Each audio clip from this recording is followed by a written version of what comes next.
The Chargers have a winner-take-all game this week against the Raiders, and there's some individuals that have a lot to prove if this is going to be the Chargers' last game and in the playoffs as well. And we also have to talk about, David, is this Chargers season a success if they don't win on Sunday? Well, the great news is we have Daniel Popper from The Athletic on to talk about it.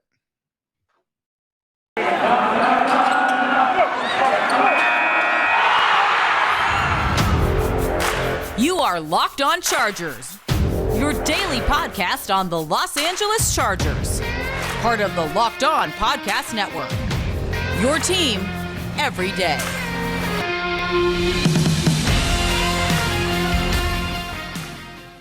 What is up, man? Welcome into the Locked On Chargers podcast. I'm your host, Daniel Wade, joined as always by my co-host, David Drogemeyer. And on today's show, joined by a very special guest because we have the Athletic's Daniel Popper. I'm sure you guys all love Daniel Popper, some of the best Chargers content that you're going to find out there. And we have a lot to get into with him today. But first, thank you guys for making us your first listen. We very much appreciate it. And of course, you can find the show on the new Locked On Chargers YouTube channel and wherever you get your podcast for free on all platforms. We appreciate you guys for checking us out and always continually supporting us. So thank you for that. But today, David, obviously a lot to get into. First, I kind of want to just start since there is only one more game of the regular season and obviously the playoffs if the Chargers can make it. Who at this point, still kind of has something to prove if they want to be brought back with the Chargers. Guys like Mike Williams, right?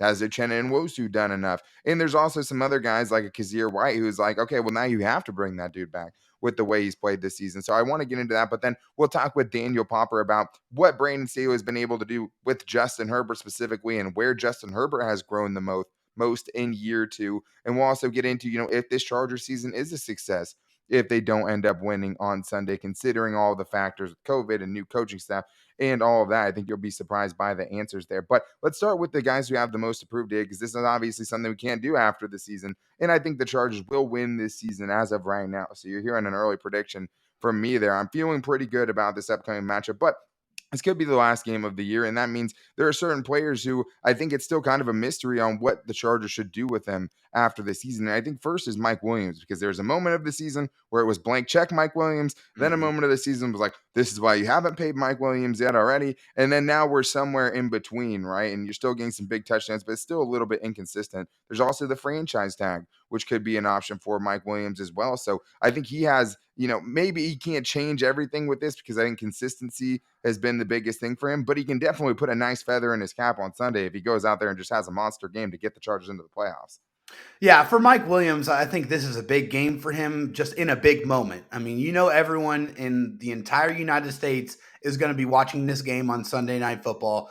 And when you go out there and you perform on the biggest stage, especially if it gets you into the playoffs, you better believe that's something his agent is going to bring to the table and be like, hey, remember that game where you had to win to get in and my client went off? Yeah.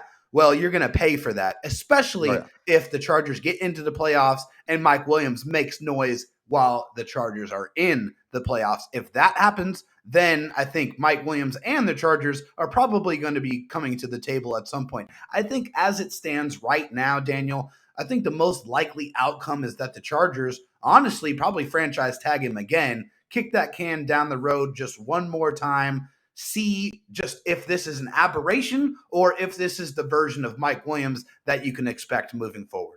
Well, and this is a pretty loaded wide receiver draft class coming up as well. So I think that obviously could play a factor too, but they're going to have to make that decision before they end up seeing who they're going to have in the draft. But I think it's a great question. I think the other guy who kind of fits into that is Uchenna Nwosu, who, again, it's about consistency. But if he can get hot this final game, if he can have a great playoff run, and he already has a strip of Lamar Jackson that sealed the Chargers playoff win, he could definitely get himself brought back by the Chargers. And right now, there's no necessary, next guy up. Chris Rumph is still a very young player. Right now, it seems like the Chargers still need help on the edge, but Uchenna Nwosu has obviously had some really good games too.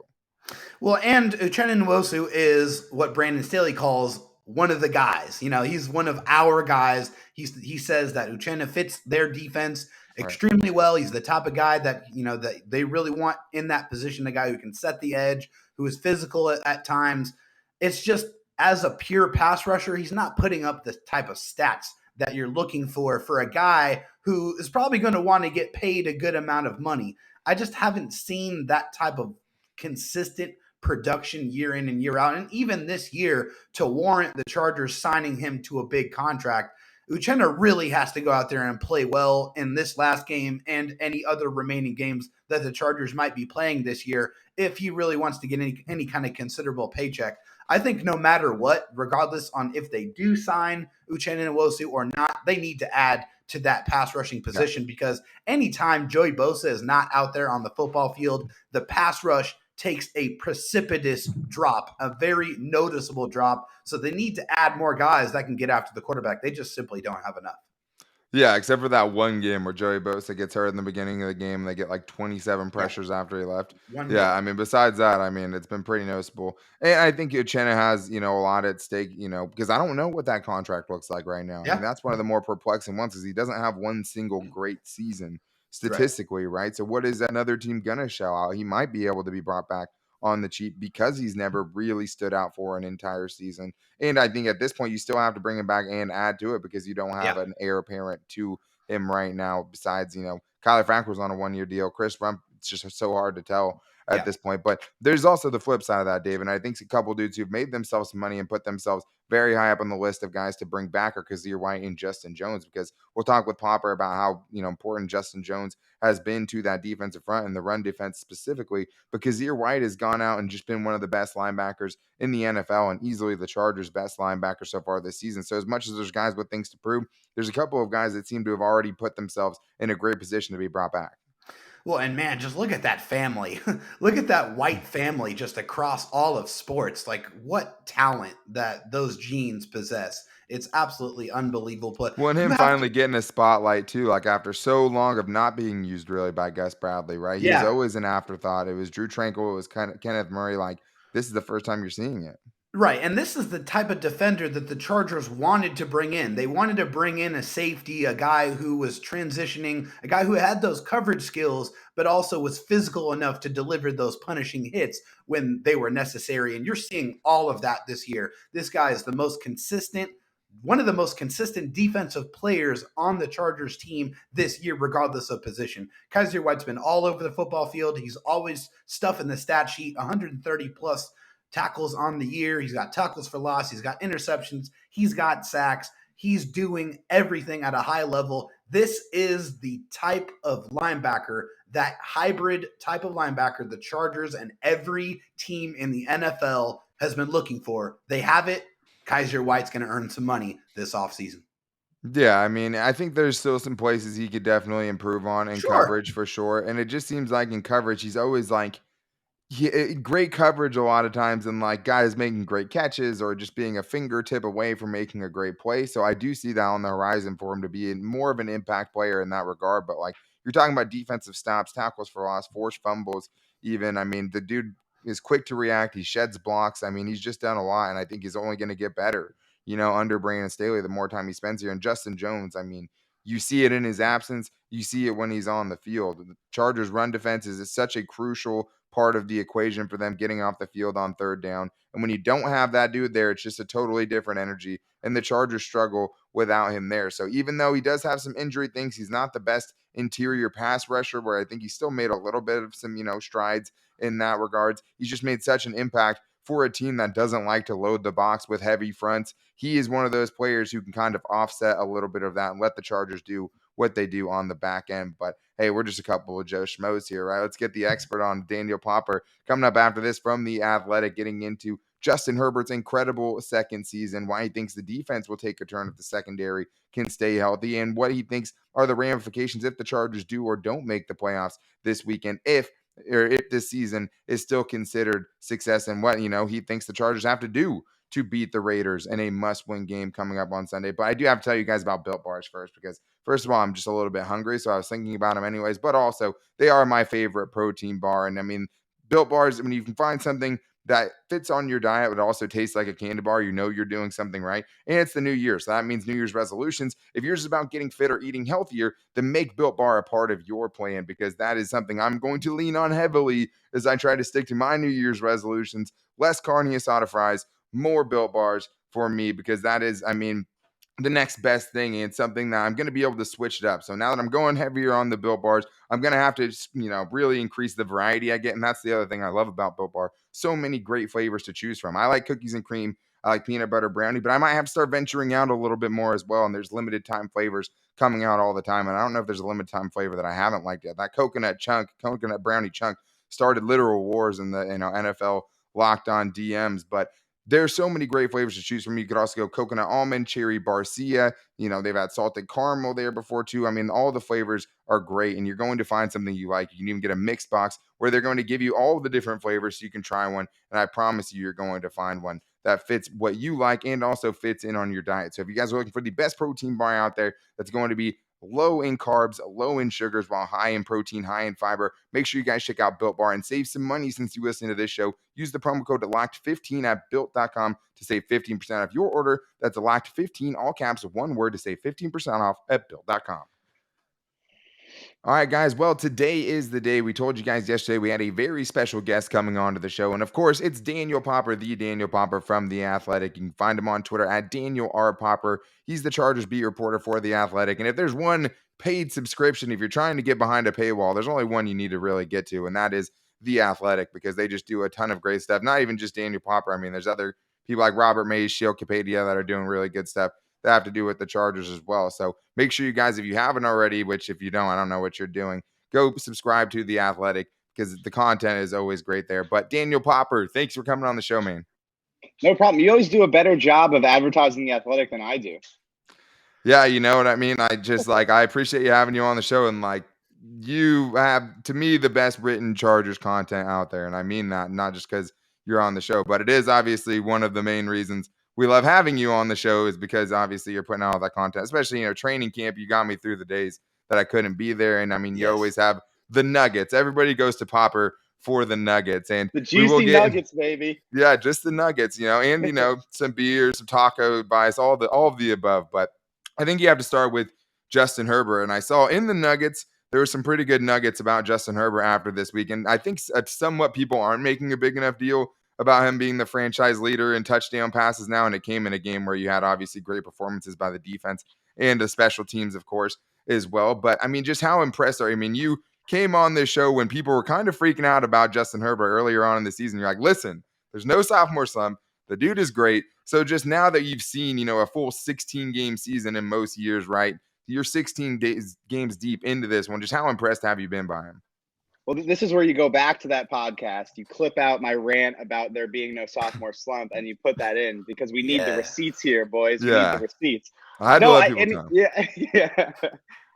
It's been tremendously impressive. He's been better than he was last season.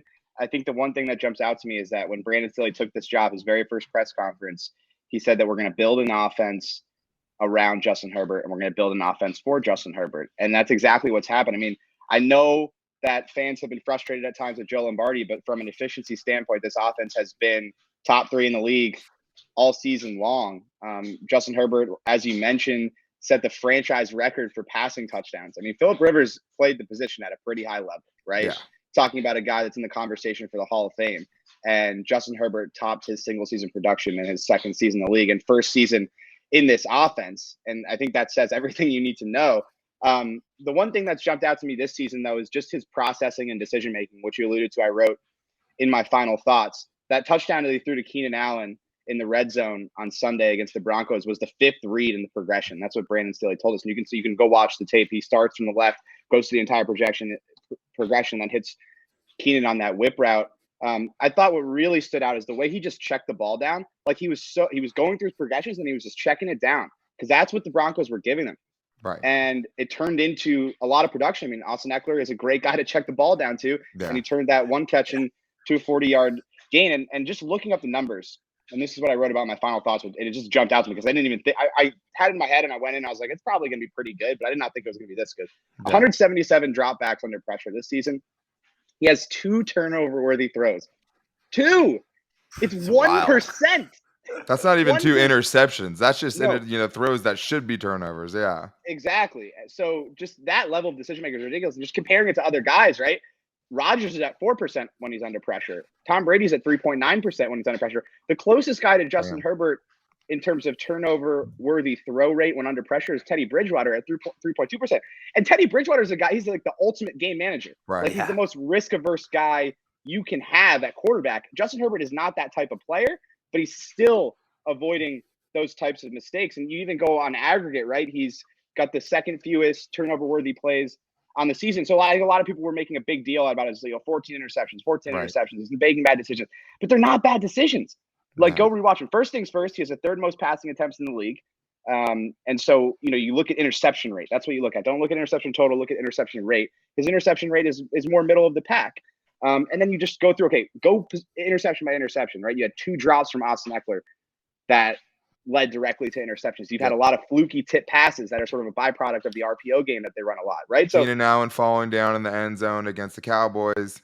Yeah, great individual efforts too. Trey Diggs, right. Eric Kendricks, great individual efforts on those. I mean, right. Like, you don't look at those. Like, the Kendricks pick was ridiculous. Like, you watch that throw, you're like, I'm fine with that decision. Yeah, the guy just Keenan Allen versus Eric Kendricks should be a mismatch. Right. Yeah, the guy just made an outstanding play. So you go through, you say, all right, his decision making is elite. He's, in my opinion, the best deep field passer in the game. We see the raw talent. His pocket presence is otherworldly. His ability to field pressure and avoid that pressure. You combine that with what they're doing schematically and good play design, and you also combine that with an improved offensive line. And listen, Chargers fans, you guys have been through it. Like, every year, 32nd in the league, and this in PFF and this and that, and pass block win rate every year, worst offensive line. They're not like outstanding. They're not like the best offensive line in the league, but they're solid, middle of the pack. Like, Ben Baldwin does an aggregate of PFF and pass block win rate. I think they're 14th. Like, take that in a second. I think that's 100%. Been a big part of Justin Herbert's development. And obviously, I mean, Rashawn Slater's the top 5 left tackle in the league already. So yeah, it's absolutely insane the level of play that guy has been able to provide in his rookie year. And I love that you said tackle in the league and not have anything to do with that rookie moniker, because it has nothing to do with it. Yeah, full stop. He's been that good. Like, and I think we all had high expectations for Rashawn Slater. I wrote that feature on him over the summer, and just talking to people who knew him well, you're like, all right, this guy has it. He just has that competitive drive, that determination to be great. And then you watch him play in college, and you're like, all right, he took a year off, and you're like, okay, well, maybe he gets out to a slow start as a result, but you knew he was going to be good eventually. To play at this level, like, they just leave him on an island in pass protection. Like, they don't even have to worry about him in the pass protection plan. Like, that's the dream. As an offensive coach, like, when you draft the tackle, you're like, the dream is that you can just, like, you don't even have to think about the plan. You're just like, regardless of who it is, Myles Garrett, TJ Watt, doesn't matter. He's turning down help. He's like, I don't even want the chip. Right. Yeah. Just put him out there and let him block. But the real thing that's jumped out is this guy is, and I'm turning into Brandon Staley because I listen to him too much. I do it on every podcast now where I'm like, this guy. You spend enough time listening to Brandon Staley talk, you start talking like him. That's what's eventually gonna happen. But this guy, now he's like a beast in the run game. Like, I mean, it's not a coincidence that every time they run off tackle to the left, it's like a 12-yard game. It's because he's that physically mature too as a rookie is crazy. Right. That's really, like, you don't expect a rookie tackle to be that physically dominant in the run game against grown ass men. And, like, that's what he's done. And it's like, maybe this is overstating it, but maybe it's worth it to have missed on all those offensive linemen over Tom Telesco's entire tenure to get a guy as good as Rashawn Slater. Phillip Rivers disagrees. Poor Phillip Rivers. But moving on to this Broncos game here, the Chargers dominated the Broncos on Sunday, but Denver did have a lot of their big names that was on the COVID list. But what positives did you take away from that game that you think will be important for the Chargers going forward? The secondary is healthy. That is my biggest takeaway. And so I actually looked into it today because I saw it live and I was like, okay, they're moving everyone around the way that they did in training camp. Because you're watching these training camp practices and you get a real idea of, like, okay, this is what the identity is going to be. These are the things that they're going to want to do. And they played Derwin in the slot a lot in training camp, and they moved Chris Harris to safety in what they called their nitro package. They didn't play that package after week 6 because of all the moving parts. Chris Harris played his most snaps at safety in this game since week 6. Derwin James had his most snaps off the edge blitzing since week 6. So you're seeing it come back. Like, this is what the secondary is supposed to look like. And when you have all your pieces and you can trust Asante Samuel Jr. and Michael Davis on the outside, you can put Christmas Slaughter moving to free safety. Right. And then you have Nas there. It allows you to move Derwin all over the place. And you saw that, right? I mean, he's coming off the edge in run defense, right? And that led directly to a Jerry Tillery tackle for a loss. He, crushed Drew Lock in what was a really terrible call from the referees, in my opinion. Really bogus, but he hit him right in the shoulder. You can go rewatch any angle you want. Terrible. But so, yeah, I mean, that's on a blitz, right? And then so they're able to, move Derwin around like he's the queen on the chessboard, which is what they always envisioned. And so it's hard to like take some of these defensive performances and the defensive performance over the course of the season on aggregate and look at it and be like, okay, this is what they are, because they haven't been able to do what they wanted. Like this, Right. They haven't been able to do what Brandon Staley envisioned this defense being when he took the job. So that was my biggest takeaway. I mean, it was the first time that those five guys, Asante Samuel, Michael Davis, Chris Harris, Nas, and Derwin James, played together for a full game when everyone was healthy since week 1. Like literally week 1. Because week 5, they were all on the field together, but Chris Harris was coming back from that shoulder injury, and he actually played his lowest percentage of snaps of any game this season. Week 8 against the Patriots, they were all on the field, but Michael Davis and Asante both got hurt in that game. They were all on the field together in the Steelers game, but Asante suffered a second concussion in that game. And so you have to go all the way back to week 1, right? And then you throw a Alohi Gilman in the mix too. He's back. He's healthy. All of a sudden they can play more dime in third and long and fourth and long situations. It's their highest dime rate since week 12. So that's my biggest takeaway. It's like they're all healthy, and the defense is going to start to look like what Brandon Staley envisioned heading into the season, as long as they stop the run, right? And so Justin Jones has to stay on the field, because to me, that's it.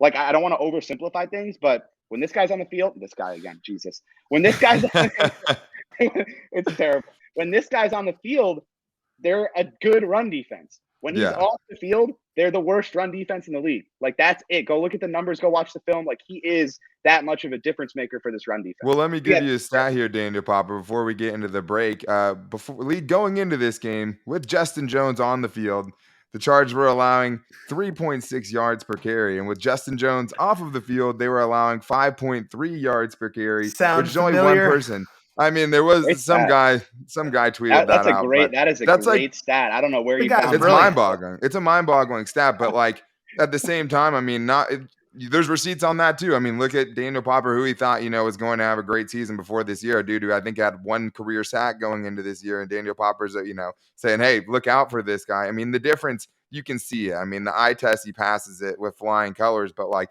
how much has he raised his status with this team as far as like guys that they have to bring back after this season with how impactful he's been when he's been on the field? Yeah. One thing, don't dig too deep into those receipts, because I did predict that he was going to have 8 sacks this season. So, but no, I feel like I've been higher on Justin Jones than anybody, because I watch the tape and I'm like, this guy is a stud. I mean, I feel like they have to bring him back. I kind of got into my mailbag, like how are they going to bolster this defensive line? Because it feels like that's the area that they have to bolster the most this offseason. Yeah. Linval Joseph is going to be a free agent, and he turned 33 in October, and Justin Jones is also going to be a free agent. You feel like you have to bring both of those guys back, and then there's no succession plan. Yeah. And then add as well, just because I think Jerry Tillery is a quality pass rushing interior defensive lineman now. Like, I'm willing to make that statement. He's not good enough against the run, and he can't be relied on as a 3-down defensive lineman right now. Maybe he gets better. And like I said, I mean, I feel like I went on a rant on Hops and Pop early in the season just about giving guys time to develop. And I think you've seen Jerry Tillery grow substantially as a pass rusher. He's just not there yet as a run defender. So it's like you can't rely on him to beat Justin Jones, because Justin Jones is, in my opinion, their most consistent run defender on the interior. I think he's been even better than Linval this season. So you have to bring him back. I think that, giving him an extension is a no-brainer. But I think that they would have to go out and add 2 more defensive linemen to really get to where they want to go. Everyone was, clamoring for a trade for Akeem Hicks. He's a free agent, and obviously, anybody that's played for Brandon Staley loves to play for him. So maybe that's a guy you can target in free agency. It's him and Joe Judge. Yeah. Yeah. It's pretty decent. It's a pretty decent defensive line draft. Both those guys from Georgia are coming out. I don't know if obviously Jordan Davis is going to go really early, but it seems like there's some depth there that you get a defensive lineman in the first or second round. All of a sudden, okay, you got some pieces there where you're not going to have 1 injury, 2 injuries, and end up with, an atrocious run defense. But yeah, I think right now it's a no-brainer to bring Justin Jones back, and they should pay him handsomely based on how he's played this season. And it seems like they have to. I mean, it just doesn't seem like they have a choice, because there is no heir apparent to that defensive interior right now behind those guys. I mean, they're the most important guys. Brayden Fehoko, I think, has been a guy who's impressed, as a depth piece, and maybe deserves a little bit more run. But obviously the Chargers have a huge game coming up this weekend against the Raiders. I mean, you don't often get both teams, right? Not just one team win and get in. You have both teams vying for a playoff spot. So we have to get into that with Daniel Popper here from The Athletic. But I do need to tell you guys about an app that is going to save you money, and it's the Get Upside app. And it's something that if you don't have it download on your phone, you're losing money, because the Get Upside app is an incredible app that's saving my listeners money right now, up to 25 cents per gallon back at the gas tank. I mean, you guys have seen the gas prices. They've been egregious, especially in California where I'm at. You guys can save up to 25 cents per gallon every time you go to the gas pump. And since you guys listen to this show, if you use the promo code Locked On, all caps, one word, you can get up to 50 cents back per gallon on your first fill up, especially for rideshare people doing food delivery, things like that. You can save hundreds of dollars. I mean, the gas station across the street from my house, I save, I think, 17 to 18 cents every time I go there. And there's no downside to Get Upside. That's the great thing about it. You can get the money put right into your bank account. You can get it through PayPal. You can get it cashed out in Amazon gift cards or other big brand gift cards. And if you use the promo code Locked On, you get up to 50 cents back per gallon on your first fill up. I mean, I shouldn't have talked you guys into saving money at the gas tank, because it is crazy how high these gas prices are. But make sure you guys download the free Get Upside app wherever you get your apps from, the Google Play Store, the Apple App Store, and you guys can start saving money on gas today with Get Upside. All right, we're back here with Daniel Popper, one of our favorite guests. I think officially the most recurring appearances on our show, but the first time on YouTube. And I said yesterday, I struggled bringing him on, and we haven't had him on since YouTube for a reason, because he makes us look worse by comparison. But I will say I'm definitely more well lit than he is. But we have a great game coming up against the Raiders, and the Chargers have had one game like this in recent memory, and that's 2008. Came back, they started 4-8, won their last 4 games of the season, including the Denver Broncos, the final game of the season, to win the AFC West 52-21. And they face a very similar game coming up against the Raiders this weekend. And I think, Chargers fans should have to be happy with this opportunity after losing to the Texans to take your fate back in week 17 with a chance to get in for sure in week 18 was something that didn't feel like it was going to happen last week. But things have fallen the way they have, Pop. And I think that for this game, there are a lot of things the Chargers have to do and, be consistent. And that's what's always tough with this team, is which team is going to show up. Can they be that consistent team week in and week out? But when you're looking at what this team has struggled with, what this team's strengths are, what do you think is most important to the Chargers getting a win and getting into the playoffs this weekend? Yeah, it's always going to start with stopping the run. Like always. And this is one of the best, performances they've had against the run this year was against the Raiders. Right.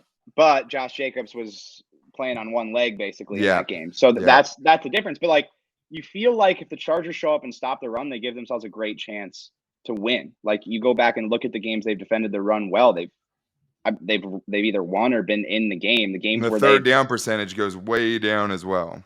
It affects everything, because you stop the run, you turn third and shorts into third and longs instead. You get off the field more often. You give Justin Herbert more opportunities. And I didn't say ops because I'm not taking every Brandon Staleyism, right? But that's where it starts. Heading into this game, you're like, if the Chargers can show up and stop the run, it's gonna open up everything, because the offense is gonna show up and be efficient. Offensively, it's like if they show up and they play a clean game, which means no turnovers and limited penalties, they're unstoppable. Like, they're going to put up points. That's just the reality of it. Like, you go back and look at the games where they haven't performed well offensively, it's been untimely penalties and turnovers. If they don't do those things, and they didn't do those things on Sunday against the Broncos, they're going to show up. You can rely on that. Defensively, you have the secondary back. So you expect a third down defense to be better. You expect the passing defense to perform. The concern is always going to be what run defense is showing up. Yeah. Is it the run defense that's going to get gashed and embarrass themselves like they did in Houston, or is it the run defense that's going to show up like they did against the Broncos and hold 2 really good backs to 3.1 yards per carry? Now, Justin Jones is going to play in this game, and as we talked about earlier, that's a big difference. But we'll see what happens with the run defense. But that's what I'm focused on. Like, if they can stop the run, I think they're going to give themselves a really good chance to win. Yeah, I totally agree. It's hard not to when you look at how the Chargers have played this season. When they stop the run, good things happen for them.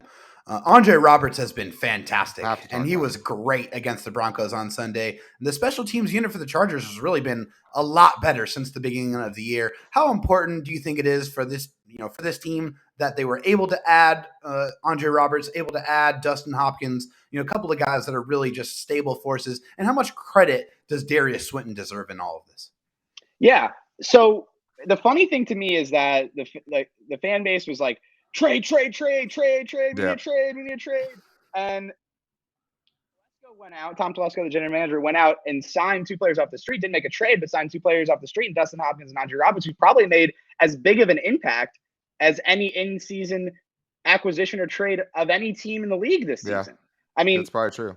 Dustin Hopkins has made 18 of 19 field goals since joining the Chargers. Andre Roberts leads the league in kickoff return average since joining the Chargers. Like, it has been a monumental shift. And then since the bye week, you went from having the Chargers at 28th in special teams EPA. They're now 17th in special teams EPA. And we've talked about it on Hops of Top. I'm sure we've talked about it on here before. I've written about it. Like, with Justin Herbert at quarterback and with this offense, you just need to not have the worst special teams. Like, that's the bar. Like, that's it. And they don't anymore. They do not. And so Andre Roberts and Dustin Hopkins are monumental in that part of the team. Andre Roberts, I think it goes beyond his production in the field. Just having a guy who's been an all-pro, who's been a Pro Bowler, who is a professional returner to coach up the guys that are blocking for him. I think that's probably unsung in terms of his impact on the team. And then to the second question there, Darius Swinton has done a really good job of coaching up these young players. He's had a really difficult job this year. He shows up and it's basically like Brandon Staley basically shows up. He's like, none of these guys can play. Like, that's what happened. Who are the the roster turnover is crazy too, which means it's Steven Anderson, right? Yeah, that you know of, yeah, for sure. But I'm saying the guys that have carried over from last year's special. Oh, right. No, Steven Anderson, yeah, Gabe Neighbors, maybe. Gabe has not played. Gabe's been inactive for like half the season. Well, yeah, right? This year, yeah. I was just trying to think of people that were on the team. Yeah, the rest of those dudes. Right. In terms of core 4 guys that really carried over, it's Steven Anderson. That's it. Crazy. They had to overhaul the whole thing. So, they signed Kyler Fackrell, and he's been mixing in a little bit. I think a big difference has been they've been playing Kyzir White on special teams a little bit more, but they brought in a bunch of rookies. It's Nick Neiman. It's Eamon Ogbongbemiga, right? Like, it's Chris Rumpf. Yeah. It's a bunch of guys that Keemon Hall, who hadn't really played in the league before, right? It's a bunch of guys coming in. Larry Roundtree, 6th-round pick. Justin a bunch Jackson. Of rookies. Yeah. Yeah. Well, yeah. So that's a good carryover one. That's a good carryover one because he's made some plays. But for the most part, Darius Swinton showed up and had to like remake an entire special teams group with rookies that had never played in the NFL before. And so he deserves a lot of credit as well because you see these guys making plays now. Like you see Chris Rumpf making plays on kickoff returns, right? Like you see these rookies making plays. Punt returns too. Yeah. Right. At least punt coverage. 2 punt returns last week for 4 yards allowed. That's mind-boggling different, like from what we've seen. Right. Exactly. So you see these rookies, coming out there and making plays, and experience is a factor, but coaching absolutely is a factor in that as well. And I think at this point, like if I'm an opposing coach, like I'm fearing the Chargers return game. You should. Like I'm fearing it. Like I gotta sit down and spend a few extra hours like developing my special teams plan if I'm a head coach because I'm like that guy. I'm like number 7, Andre Roberts could break a game. Like he could decide a playoff game, and he's been that good, and the special teams have improved that much with him at returning. Yeah, and when I think you're even seeing like the return unit, you're seeing the lanes open up, right? You're seeing like just the rest of the team play better around these dudes as well, which is just not something. For as little talent there was in the return game, the blocking was not great either. So I think they've done such a crazy job. We were saying, hey, we'd be okay with middle of the pack, and they've, I think, been even better than that, especially recently. If we weight it just based on the games we've seen, but it's been great to see that. But let's do one more before we get Pop out of here since we're going a little long. And I think that there's a lot out there, and I'm sure you've seen on Twitter, like everybody's been fired. Darius Swinton's been fired. Brandon Staley's been fired. Joe Lombardi's been fired like at least 150 times for a top 6 scoring offense and a top 3 efficient Ronaldo Hill's been fired, and he's not even calling the defensive plays. Ronaldo Hill has been fired for sure. Multiple times. But I think a lot of people are going to make the decision based on what happens in this game on Brandon Staley, and we're going to see the instant reactions to that. And I don't think that should be the case. So what I want to ask you, when the Chargers are on the brink of a game, making the playoffs in Justin Herbert's second season, in Brandon Staley's first season as a head coach. So do you think this season has been a success regardless of the outcome on Sunday? Yeah. You have to go into a season with realistic expectations. And so if you're going into the season with all the roster holes they have and the lack of depth in the various areas that we talked about heading into the season, and you're like, they're going to win the Super Bowl, then you don't have realistic expectations. So they're obviously going to fall short of that. But if you genuinely went into the season with realistic expectations, then you were saying, give me meaningful December games. Right. Give me meaningful December games. And guess what? Not only have they played meaningful December games, they're playing meaningful games in January because it's going into week 18 and they have a shot at the playoffs. If they lose, I understand there's going to be some reaction from the fan base and disappointment. Like, I understand that. I'm the lightning rod. Come after me, fire me, yell at me, come in the chat. Daniel Popper curse. Yeah, exactly. Whatever you want to do, I'm here. That's why I'm here. But this thing is moving in the right direction regardless of what happens on Sunday. There's no doubt about it to me. Like, the one thing, and we'll bring it full circle here, the one thing that was most important about Brandon Staley coming here was Justin Herbert taking a step forward? Was he getting better? I think 100% that has happened. I think when the defense has been healthy and he's had his pieces, we've seen what this defense can look like, and it's impressive. Now they need more depth so they can weather injuries. They need to stay a little bit healthier on that side of the ball. The bigger thing is the first thing I said, which is to build out the depth. But there's no question. Meaningful games in December. If you had realistic expectations, the Chargers have achieved those. Even if they lose on Sunday, this thing is absolutely heading in the right direction. I think with another offseason of building, which I've been saying for the entire year, 2022 is the year where, okay, you got to contend with the players that you have, with the quarterback that you have on a rookie deal. Like, it's time to show up and maybe not win a Super Bowl, but win a playoff game, win 2 playoff games, get to a conference championship, show that you're a real contender in the AFC. I think it's going to take another year of building, another offseason of building to get there. But what they've accomplished already and playing meaningful games in December, I'm confident that Brandon Staley and his staff are the right guys to lead this team forward. And bless all the content creators out there that had to deal with all the bad seasons. I mean, we've been covering the Chargers, at least professionally, for 5 years now, and there's been one playoff season leading up to this. It was 2018. So there's been a lot of December games that didn't mean anything. And we talked about that on the show, like just how nice it is to care about something. To have a game of this magnitude in week 18 is something Chargers fans shouldn't take for granted, because this team is a year ahead of schedule, in my opinion. And, if you make the dance, you put throw your hat in the ring, maybe you get to knock the Chiefs out in the first round of the playoffs and see what happens, right? Because, I'd love to see that matchup a third time. I think the entire NFL world would, but Chargers no have one a great wants chance. to see the Chargers in the playoffs, Pop. I'm very confident in saying that. No. You're exactly right. That's a team. I don't want to face Justin Herbert. We don't even have to talk about the rest of the team. Like, I don't want to face that guy in one game. Like, he could go off for 400 yards, 4 touchdowns, and 100 yards rushing in a game. Like, no problem. He's done it already this season, right? Like, I don't want to face that guy. No shot. Oh.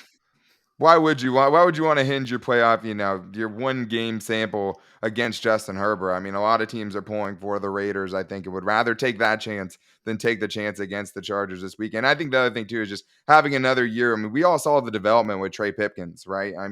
That was so great to see, especially from where that dude was in the preseason to what we've seen. And I think his theories has just been like, I think they tore it down with Trey Pipkins, is that we're starting from scratch. And it's going to look really bad early on, but it's going to pay dividends early. So to see what this coaching staff can do over another offseason, right, getting more players that fit, the arrow is pointing up for this team. And the future is bright, led by Brandon Staley and Justin Herbert. But once again, make sure you guys I'll add one more thing. Let me add one more thing. You can go down the list.